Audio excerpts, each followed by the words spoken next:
जनमत हरियाणा में आपका स्वागत है। मैं हूं कमलकांत। साथियों, आज नरेंद्र मोदी को बहुत बड़ा झटका लगा। 2024 के लोकसभा के जो चुनाव हुए थे, आज उनके परिणाम आए और इसमें अपेक्षा के विपरीत जाकर बीजेपी को एक बहुत बड़ा झटका लगा है और ख़ास तौर से नरेंद्र मोदी को भी झटका लगा है। बीजेपी को जो जिस समय मैं ये रिकॉर्ड कर रहा हूँ, लगभग 2:15 का समय हुआ है। इस समय ट्रेंड्स शो हो रहे हैं और ट्रेंड्स में बीजेपी को 295 बीजेपी को लगभग 240 सीटें दिखाई जा रही हैं और एनडीए को 295 सीटें दिखाई जा रही हैं।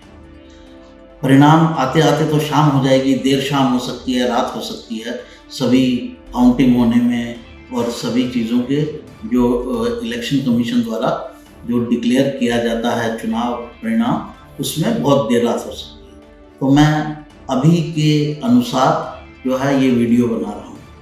इस समय जो ट्रेंड है, इसमें जो मैंने कहा कि मोदी को झटका लगा और मैंने आपको सीटें भी बताई। सीटें लगभग 240 बीजेपी की आ रही हैं इस समय और 295 जो है वो एनडीए की आ रहे हैं। 295 सीटों के बाद आप कहेंगे कि आप ये क्यों कह रहे हैं कि 272 का आंकड़ा चाहिए सरकार बनाने के लिए। तो 295 का आंकड़ा होने के बावजूद, जो कि 272 से काफ़ी आगे है, फिर भी आप कह रहे हैं, यानी मैं कह रहा हूँ कि झटका लगा है। जी हाँ, झटका लगा है। एक, ये पिछली बार से कम सीटें हैं। पिछली बार बीजेपी के पास अपने पास जो है वो 303 सीटें थी और एनडीए के पास लगभग 350 सीटें थी। उसमें से कम हो गई, ये 295 रह गई। पिछली बार बीजेपी किसी और दल पर डिपेंडेंट नहीं थी, तो कोई भी अगर उसको काम करना होता था तो वो अपने बूते कर सकती थी। लेकिन इस बार ऐसा पॉसिबल नहीं है। इस बार उसे अपने साथी दलों की सलाह के बाद ही कोई बड़ा डिसीजन लेना होगा। जैसे 370 का डिसीजन 370 का डिसीजन लेने में बीजेपी को इसलिए प्रॉब्लम नहीं हुई क्योंकि 272 सीटें उसकी अपने पास थी और फिर जब अपने पास उसके 272 थी तो साथी लोग जुट जाते हैं। लेकिन जब अब 200 अगर 370 जैसा कोई निर्णय लेना होगा तो उसे पहले जो है वो साथी दलों से सलाह लेनी होगी। अगली समस्या ये है कि पहले दल जो थे वो छोटे मोटे थे। इस बार बीजेपी 2 बड़े दलों पर मुख्य रूप से डिपेंडेंट रहने वाली है। एक है जेडीयू, दूसरी है टीडीपी। टीडीपी और जेडीयू जो हैं वो, माफ़ कीजिएगा मुझे थोड़ा गर्मी का मौसम है, आप जानते हैं, प्यास लग जाती है तो एक घूंट पानी पीने दीजिए। तो मैं आपको कह रहा था कि 2 बड़े दल जो हैं वो उनसे हर चीज़ सलाह करके करनी होगी। एक जेडीयू, दूसरी टीडीपी। ये दोनों डाइसी प्लेयर हैं। आप जानते ही हैं कि जेडीयू के नीतीश कुमार कितनी बार पलटा मार चुके हैं और अभी भी कांग्रेस के जो दल हैं, जो इंडिया अलायंस है, इंडिया अलायंस के नेता शरद पवार इन लोगों से संपर्क बनाने की कोशिश कर रहे हैं या संपर्क कर चुके हैं।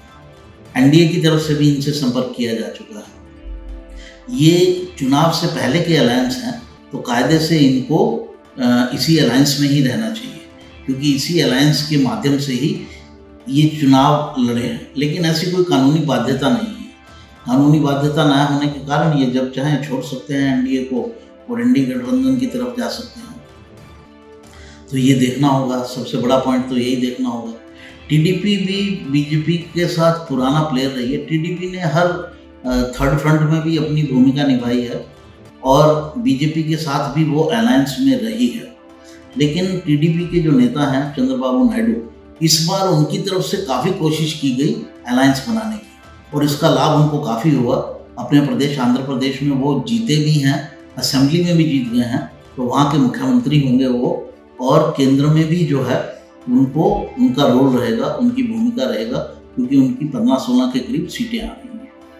तो वो चाहेंगे तो जिसे चाहेंगे मंत्री बना सकते हैं, जो विभाग चाहेंगे वो विभाग हासिल कर सकते हैं। तो साथियों, टीडीपी भी हमेशा एक डाइसी प्लेयर रहा है। वो अपनी बात पर अड़ता रहा है और जो भी वो सरकार को समर्थन देने का पूरा एक खामियाजा लेता है। हमने दिया है तो हमको इसके बदले में ये चाहिए, और वो लेते रहे हैं और वो आंखें भी दिखाते रहे हैं। तो मेरा कहने का मतलब ये है कि ये दो मेन प्लेयर हैं, जेडीयू और टीडीपी, ये आंखें दिखाकर काम करवाने वाले साथी साबित होंगे। तो बहुत कंफर्टेबल नहीं होगा, इनसे मिलजुल कर ही सरकार चलानी होगी नरेंद्र मोदी को। तो साथियों, कुल जमा ये है कि तीसरी बार सरकार बन रही है बीजेपी की या एनडीए की, ये अपने आप में एक पॉजिटिव घटना है, लेकिन ये पूर्ण बहुमत की सरकार नहीं है, तो ये एक पॉजिटिव घटना नहीं है, ये एक नेगेटिव घटना है। इसका असर आप शेयर बाज़ार पर देख सकते हैं। शेयर बाज़ार काफ़ी डाउन आया है, क्योंकि एक कोलिशन गवर्नमेंट में डिसीजन लेना थोड़ा डिफ़िकल्ट होता है, और डिफ़िकल्ट डिसीजंस की वजह से कोई आप जो ठोस डिसीजन है, जो बड़े डिसीजन हैं, वो नहीं ले पाते हैं।